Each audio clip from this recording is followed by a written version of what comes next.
Ayun, ng day 19. Yan, kakatapos lang nila manggawa. Sila ay nagpapahinga na doon, nagmemerenda. O, pasukin natin yarn. Let's go.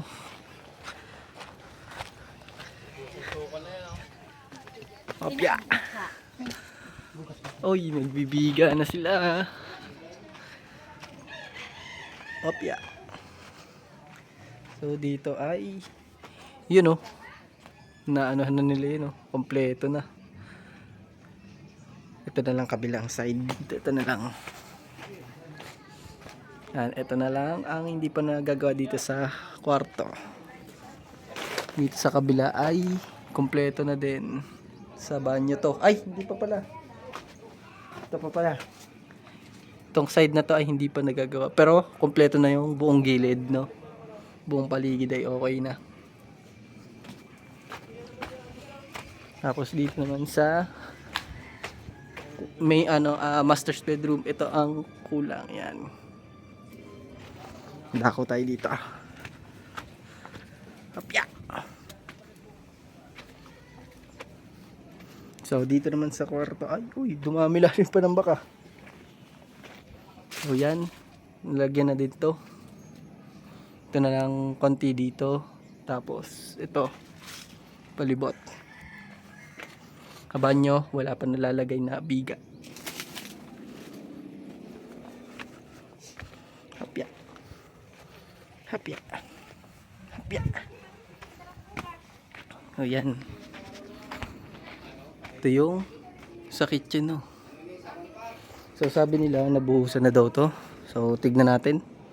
Akitin natin tong hagdan. Let's go. So nandito na tayo, no, sa taas. So yan, nagbuhusan na nila, no. Ayan, no. Nabuhusan na. Kompleto na.